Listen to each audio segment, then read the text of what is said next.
ആ തുളസിക്ക് 3 പ്രദക്ഷിണം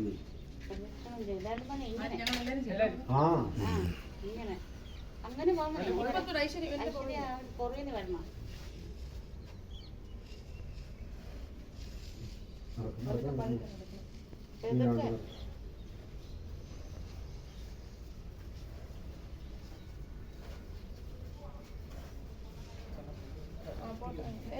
അതൊന്നും കപ്പലിലേക്ക് മതി.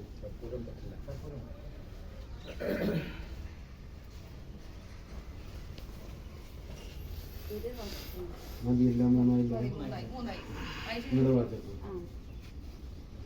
മോനവിടെ വിളിച്ചില്ല. അച്ഛൻ അവിടെ ആ സൂര്യനെ നന്നായിട്ട് നോക്കി. ഇവിടെ കയറിക്ക് നന്നായിട്ട് സൂര്യനെ നോക്കി. ഇതവിടെ പശുക്കള്, കുറെ ഭൂമി, ഇങ്ങനെയുള്ള ഇതുകളൊക്കെ ആയിട്ട് നന്നായിട്ട് എല്ലാം കാണുക. സൂര്യന്റെ അനുഗ്രഹത്താല് വായു, ചന്ദ്രൻ, അഗ്നി, നിദ്രി, വരുണൻ, ഇങ്ങനെയുള്ള എല്ലാവരും ഉണ്ടെങ്കിലുള്ള നമുക്ക് ജീവിക്കാൻ പറ്റുള്ളൂ. അപ്പൊ നവഗ്രഹങ്ങൾ അവരും പ്രാർത്ഥിക്കാം. കുറച്ച് വെള്ളം കയ്യിൽ കാലിൽ 3 പ്രാവശ്യം തെളിക്കും. കുറച്ച് മതി, കൂടുതലായി ഒന്നും കൂടി തെളിക്കും. പിന്നീട് തെളിക്കും.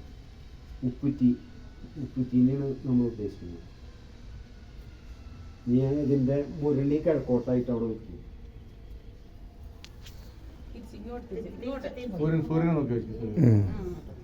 ഇനി വാതിൽ തുറക്കും. വലത് കാല് വെച്ച് അകത്തേക്ക് കിടക്കും. അവിടെ നിങ്ങൾ അപ്പുറത്ത് കോട തിരിഞ്ഞു നിന്നിട്ട് മഹാലക്ഷ്മി മക്കളും വാ. മഹാലക്ഷ്മി മക്കളും വാ. അപ്പൊ കുടുംബസമേതമായിട്ട് താമസിക്കാനുള്ള എല്ലാ സാധനങ്ങളായിട്ട് കട്ടില് കിടക്ക, അച്ചിച്ചന്മാര്, മുത്തച്ഛന്മാര് എല്ലാവരും ഒക്കെയുള്ള സമേതമായിട്ട് ഗോക്കളും ഒക്കെ ആയിട്ടുള്ള ഒരു കുടുംബം.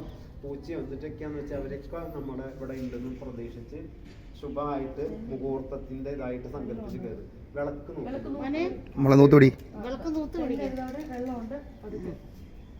എന്തിട്ട് സാധനങ്ങളൊക്കെയാന്ന് വെച്ചാൽ അതൊക്കെ കൊണ്ട് കയറി.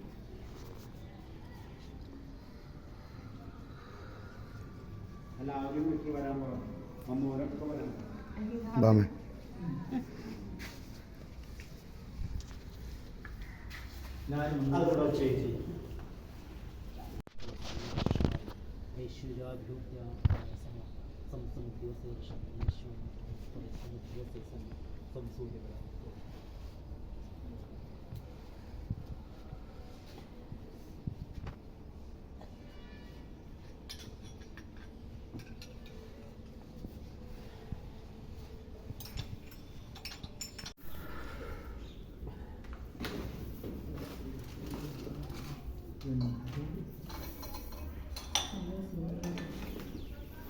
അവൻ എണ്ണി കൊടുക്കണ കഷ്ടം കൊച്ചിനറിയത്തില്ലേ.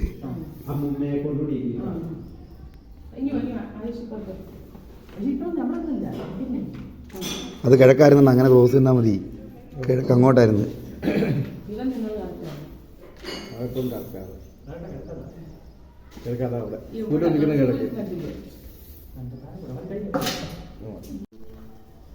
ധനം, അതുപോലെ തന്നെ അന്നം, അതിന്റെ പ്രതീകമാണ് പറഞ്ഞു നടക്കുന്നത്. അന്നപൂർണേശ്വരി, സദാപൂർണേ, ശിവശങ്കര പ്രാണപല്ലവേ. 3 പ്രാവശ്യം വരുന്നത്. 3 പ്രാവശ്യം വരുന്നത്. ആ പൂവിന്റെ നടക്കും സർവക്ഷരം